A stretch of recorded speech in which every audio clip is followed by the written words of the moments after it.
Welcome everyone to today's webinar.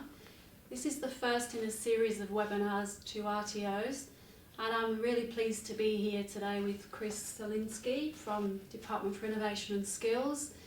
This is a joint initiative with Department for Innovation and Skills, both government departments working together on the VET for School Students policy. This is a question and answer session, so you can submit questions on the right hand panel on your screen, and we will try and get to as many questions as possible through the webinar. I'd just like to start by acknowledging that we do meet today on the land of the Kaurna people and that we respect their ongoing spiritual relationship with this country. We are here to talk about the VET for School Students policy, and I'm sure all of you have read this and you're all aware of the policy and the detail in the policy. The first thing that I would like to start by saying is that we are looking to implement the policy fully in 2022. So that's a good way off, but we recognise it's really important to engage everyone early, particularly RTOs. And the reason for engaging RTOs early is so that you have time to understand what we're trying to achieve, but also a lead time to get involved and, if necessary, put things on scope or change scope or involve yourselves in activities as we progress the implementation. So today's the start of several webinars, but really with a view to engage RTOs as partners in implementation of this policy.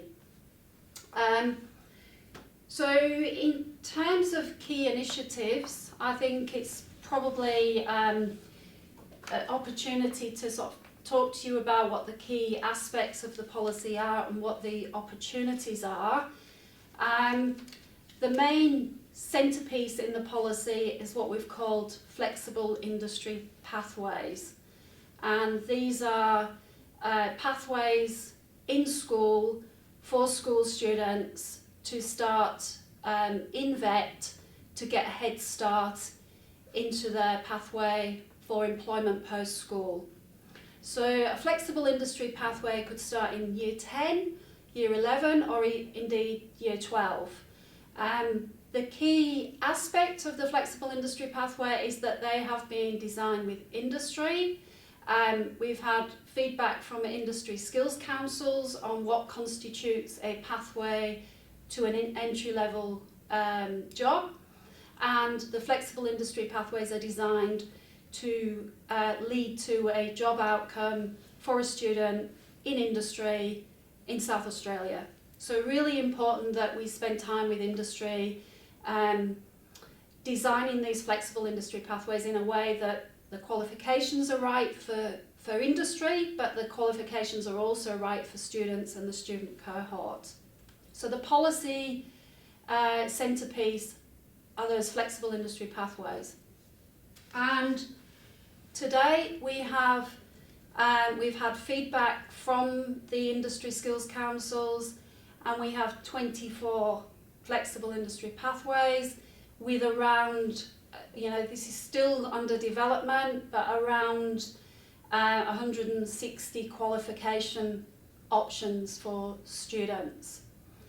A flexible industry pathway starts with something called VETRO, which is VET Readiness Orientation, and the VETRO is designed to identify that the student is ready for the pathway and fully understanding the pathway and what the commitment is, with a view to completing the pathway and transitioning into employment at the end. So VETRO is a new key aspect of the policy, but some of you would be familiar with upfront assessment of need, and I might just throw to Chris here just to explain upfront assessment of need and VETRO and the similarities. Sure, so thanks Claire.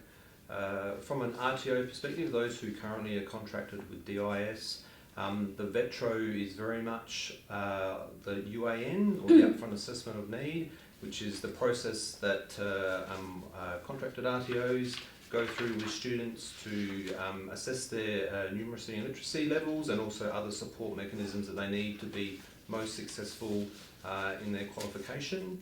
So there are similarities there. There's top and tailed around the VETRO, which is working closely with the schools.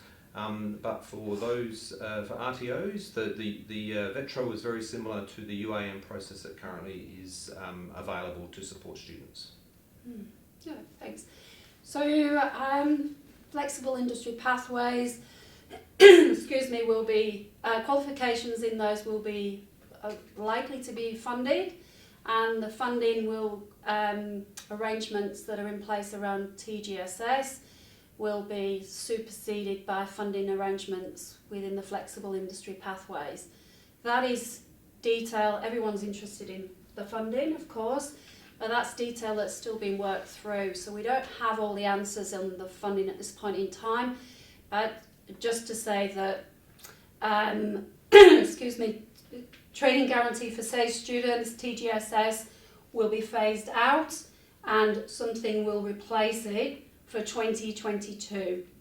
Yep, that's correct. So just following on from that, Claire.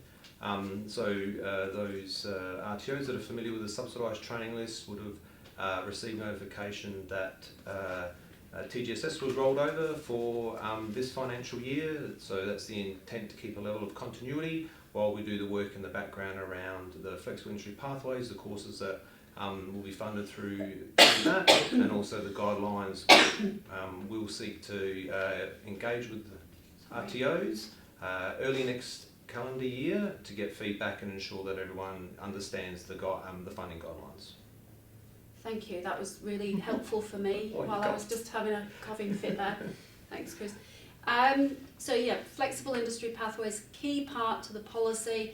But in addition to flexible industry pathways, we will have what we're calling VET short courses for school students. And the VET short courses could be skills clusters, skill sets. Those shorter, bite-sized VET offerings that set students up for part-time employment or readiness for work, ideal for students that haven't yet made a decision about the pathway and the industry that they want to work in. So they're a perfect taster, could be accredited, but an opportunity as part of the secondary education to do some VET and to try out different areas of VET. So from an RTO perspective, the qualifications in the flexible industry pathways are one opportunity. The second opportunity are those short courses, skills clusters, skill sets, a combination of units of competency designed for school students. There's other aspects in the policy which, in terms of career education and informing students about pathways and their choice, and what pathways lead to. So there's a whole range of other initiatives that we want to put in place in schools, but certainly in terms of RTOs and the opportunities for RTOs, the flexible industry pathways and the VET short courses are the two key opportunities. One of the key elements of the policy in terms of what we're trying to achieve is quality.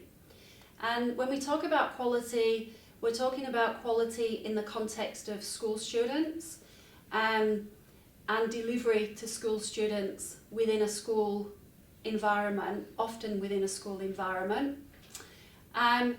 So having a partnership with RTOs that understand the student cohort, that understand how schools operate, is really important to us. And in order to achieve that level of quality and that confidence in RTOs delivering to school students, what we're proposing to do is to have a list of preferred RTOs. Preferred RTOs would be those that we think are well placed to deliver to school students and to uphold that level of quality for that particular cohort. So to become a preferred RTO, what we don't want to do is to create more hoops to jump through and more bureaucracy, but we are considering an approach which basically an RTO could be a RTO that has a funding agreement with DIS, or an RTO that has a current membership with a recognised peak body, or a school-based RTO that's Department for Education school-based RTO. So what we're proposing at this point in time is that a preferred RTO meets at least one of those things. Maybe meets all of them, but at least one of those things. And if an RTO meets one of those requirements, then they have the opportunity to enter into a head agreement with the Department for Education. And the head agreement with the Department for Education basically allows that RTO to promote their offerings to government schools on a website that all schools can access and all schools can refer to. So it's a head agreement with the Department for Education is a way of being able to promote to schools, engage with schools, to kind of get the tick, the endorsement from the department as a preferred RTO. The requirements that we are looking for from an RTO through that head agreement is that the RTO shares with us, first of all, what they're prepared to deliver, secondly, where they're proposing to deliver, and thirdly, the price range of delivery and mode of delivery. So that information is shared with us, and that's the sort of information that's promoted on the website for schools. So schools can make some informed choices around RTOs and what meets their students' requirements. We also, through that head agreement, are encouraging RTOs and will require RTOs to participate in professional learning. So professional learning in terms of understanding the student cohort and delivery within a school type of environment. So we really want providers to, as I said earlier, partner with us in a way that we get the best quality for school students, the best delivery of VET that we possibly can. So that's the proposed arrangements for RTOs, and this is, as I said, started off by saying this is the first step in that process of engagement. So we will we acknowledge that we don't have all the detail at this point in time, but we really want to start the journey, talk to RTOs at the next webinar about the detail within the flexible industry pathways and the other options, and then start to talk about what a head agreement might look like and what that might mean in terms of commitments on both sides. 2022 is the year of full implementation, but we've started the process already in terms of flexible industry pathways for school students. And last week, actually the week before, was our first flexible industry pathway commencement, and that was with the ASC Shipbuilding. You may have seen on social media in the last few days. We've had 18 students from various schools, not just government schools, but Catholic and independent schools, engage in a flexible industry pathway with an apprenticeship outcome at ASC Shipbuilding. And this is the first flexible industry pathway. So whilst we're not fully implementing the policy until 2022, we are actually starting with these opportunities now. And we are looking for what we've called early adopters early adopters are pilots, there are RTO trials, they're pilots, there are opportunities to engage with the policy, try things out and refine and learn from them prior to full implementation in 2022. So with that in mind, we're very keen to spend the next 6 months engaging with RTOs and communicating with you and developing that relationship and also developing those opportunities. So, anything that you wanted to add, Chris? So that's kind of a quick Cook's tour of the policy. Accepting that there's a lot of details still missing, and we're happy to take any questions. We've got some questions that have already come in, but that's kind of the overview. They're the headline items, certainly for RTOs. But is there anything else you wanted to add?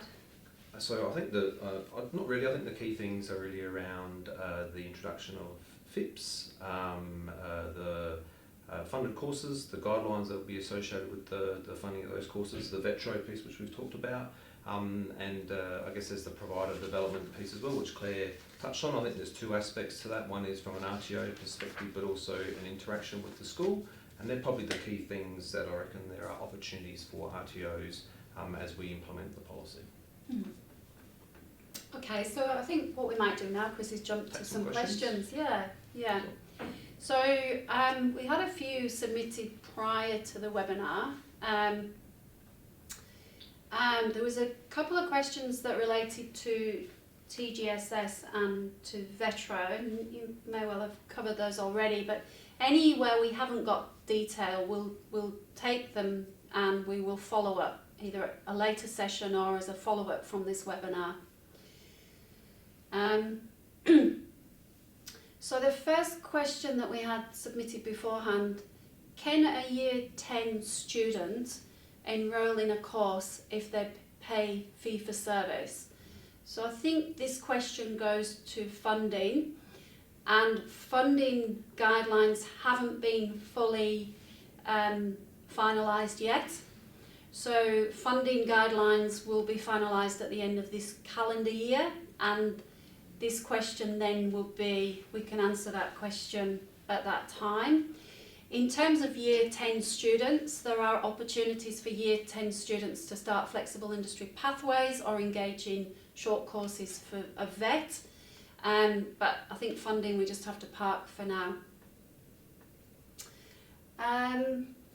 So next question. So what implementation or support processes are being offered to RTOs to ensure they can meet the requirements of the policy? So this is the start of that. These webinars, there'll be some, hopefully we'll get some face-to-face sessions sometime soon. But the first step is to communicate and to start to share the detail and the information in regard to the policy. And then the second part to this is those pilots, early adopters. So looking at how RTOs might participate in some pilot opportunities is part of the support and part of the getting ready. Next question. The next question is, will schools receive support around viable class sizes, especially in the regions? And again, I think this is probably a funding question. There will be support to government schools in terms of thin markets and viable VET class sizes, so that will be part of the funding approach. Again, funding details yet to be finalised. We have consulted with our government schools, and we know that funding, as you would expect, is a key aspect of this implementation, but end of calendar year for that. Next question. Will schools receive funding in semester 2 2022 for VETRA activity and trade tasters? Well, VETRA activity, I might throw it to you for Chris, because we have got some pilots running. Yeah. Trade tasters, it's business as usual for trade tasters in government schools, so there's no additional funding in regard to tasters for this year. Again, funding guidelines later this year, so that may provide some more details, but the funding guidelines will come into place for 2022. So just the VETRA. Just on the VETRO front then, so current DIS providers who support the UAN, the activity around the UAN, receive payment from DIS to support that process. So that's at the sort of the back end once implementation occurs. In terms of just developing up the VETRO process, so we're currently expanding the trials to better understand how it will work for school enrolled students. So those that have been delivering with DIS for a while will know that the UAN process doesn't currently apply to school enrolled students. We have been doing some trials over the last sort of 6 to 12 months and expanding that to other schools and also RTOs just to develop up our learnings and how best to implement. There is funding associated with that, particularly for those that are currently trialling it. But once we go into implementation, it'll be part of, the broader funding guidelines, which Claire's indicated will be developed later in the year. But based on current settings, the UAN gets supported once the activity is done. VETRO. Sorry. VETRO. And next question, this is another one for you, Chris. There's a theme here in terms of funding coming through. Will TGSS funding keep Certificate 2 fee-free in 2021? So TGSS has rolled over for the financial year, which is 2020 to 2021. So at present, those funding arrangements are in place. So Cert 2s are fee-free. But as Claire mentioned, when the funding guidelines are developed around, those courses associated with FIPS, we'll need to work through what the best approach is, noting that for most other courses across the sort of government's investment in VET, there is a co-contribution. So just working through, the guidelines and what's most appropriate in the VET for School space. Okay, next question. Who will be the key contacts to implement the policy in schools, and when can we start? Well, we're the key contacts, I think, can we say that? And the policy starts full implementation 2022, but early adopters, pilots, come and talk to us. Next question, who decides on skills clusters? Will they be region specific, and are they supported by ISCs? So we've done some preliminary work on skills clusters, and at this point in time we're looking at what makes sense for school students. So in terms of what's doable, but also in terms of training packages, options, volume of hours, suitability for pathways, all of those things have been taken into consideration. And also the industry requirements have been taken into consideration. So any skills clusters that are developed, we would expect them to be supported by industry skills councils. And the question about region specific, there's no reason why we couldn't have skills clusters that are region specific, if that's indeed what the industry determine is appropriate, and providing the skills cluster is appropriate for school students. And of course, there's an RTO that will deliver in that region.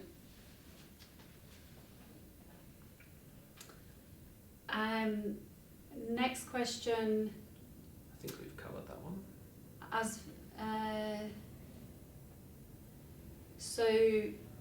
We have a question about VETRA and funding, and I think we've probably dealt with that one already. Yeah. Another question about VETRA and funding. So this one is slightly different. So this question is, VETRA may identify additional training and wraparound support required. Who will provide these actions and how will they be funded? So Chris, that's perhaps another one. The funding theme is throughout, isn't it? So I can start on this one. So I guess there's roles and responsibilities here around the actions that are taken once VETRO has been undertaken with the school enrolled students, and that's still being worked through and is a piece that as part of the trials we're also working through. In terms of there's funding to support, so from an RTO and a DIS perspective, we would support that activity either through the foundation skills or skills that can be accessed to provide the training needed to support the students, or learner support services as well as broader wraparound services for those students. I think the interaction back with the schools is still being worked through as part of the VETRO trial. Okay, next question. Can a VET course, short course, be used in year 10 with a student progressing to full qual under a flexible industry pathway in year 11 and 12? The short answer is yes, that is possible.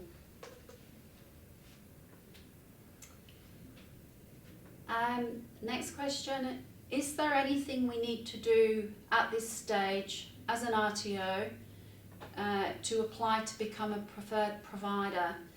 I think the thing right now is to get to know the detail and then to work out where as an RTO you fit within the policy. So as I said earlier, we've got 24, at this point in time we have 24 flexible industry pathways.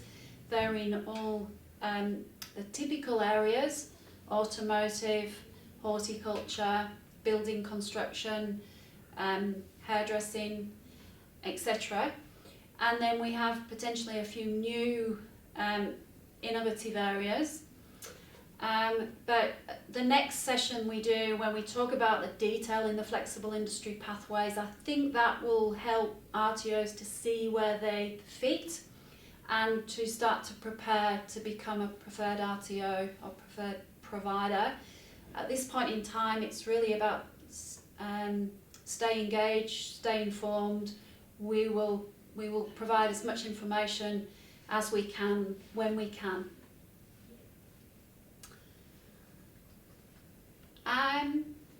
Next question. So can RTOs from other states that deliver VET in schools be part of this initiative? So at this point in time, the proposal for the preferred RTOs are those 3 criteria that we talked about earlier. So in theory, an RTO from another state could deliver VET in schools as part of the initiative.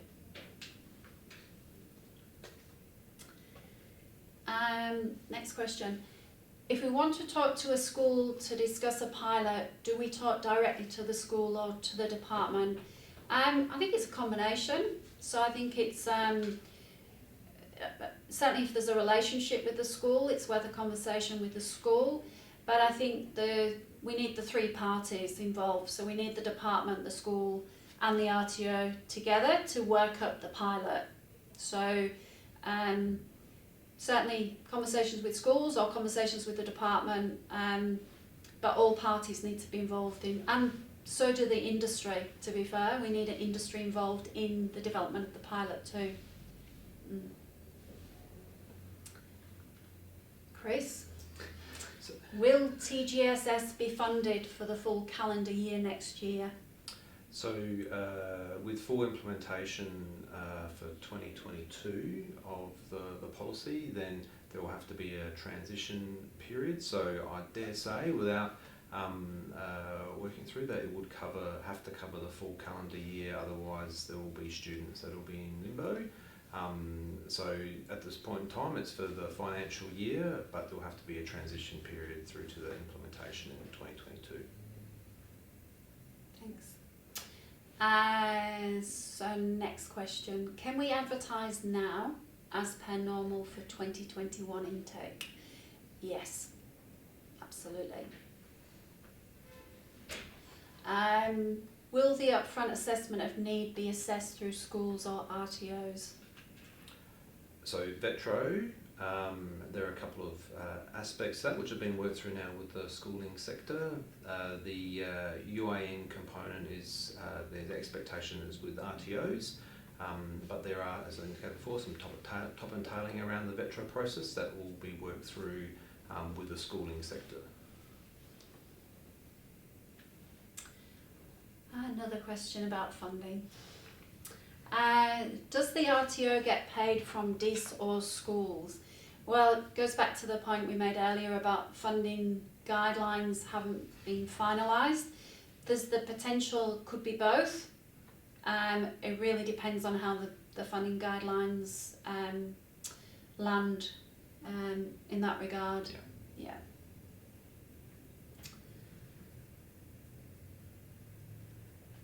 The next question is another one around VETRO. So will the VETRO be required for the short courses or just full qualifications?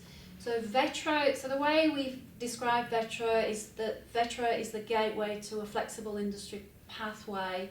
So VETRO is the gateway to full qualifications, not to short courses.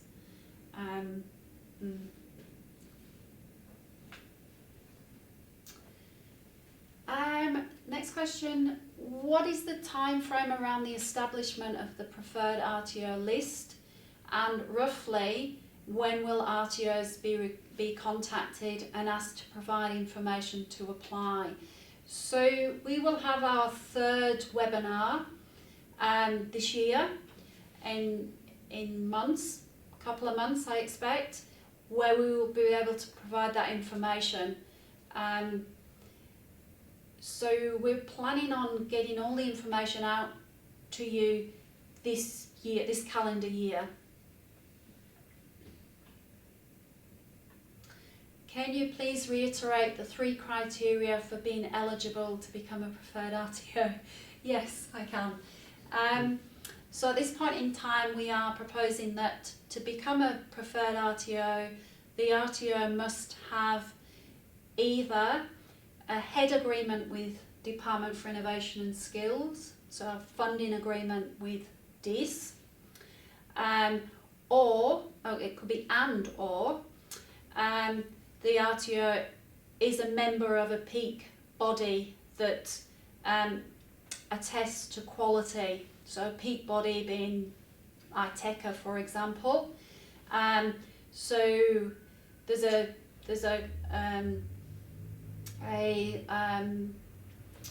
support in terms of, and a confirmation in terms of a level of quality through that membership. And then the third criteria is that it's a school-based RTO, Department for Education school-based RTO. So one of those 3 is the requirement. So next question. So will there be a move towards implementing universal standard auspice contracts for third-party arrangements between schools and preferred RTOs, as is currently the case in other states?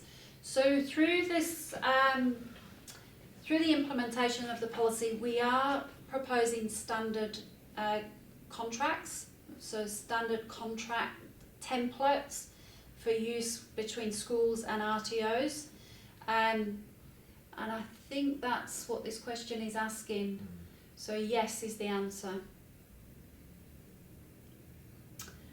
And the next question, So how will the VETRO and the new terminology and policy be promoted to school students? That's a great question. So alongside all of the activities that we are doing, we're actually looking at, and we're working with a company called Sideways Theory, and they are working on a promotional campaign, information, marketing information, promotional information, a website, all aimed at school students and parents and the community more broadly. So there will be a campaign, there'll be a whole suite of collateral, there'll be a lot of promotional literature and information aimed at school students, families and the broader community as we roll out in 2022.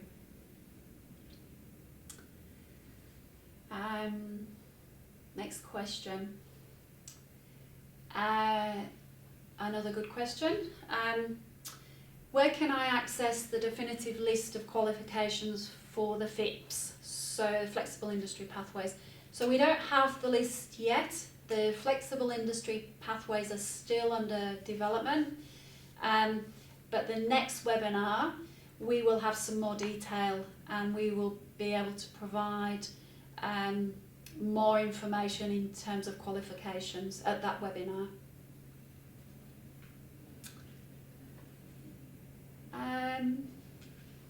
Next question. So will you look at additional LLN, literacy, language, numeracy training done at schools prior to doing VET courses? So I think this question goes towards the VETRO, because the VETRO, as you heard from Chris, is still being worked through. I'm not sure that we can answer that question at this point in time, but that's certainly one to take on notice for future. Do you have contact details? Yes, we will send out contact details. I think everyone received an invitation to the webinar. You can respond to that invitation and we will get back to you with specific details. So absolutely.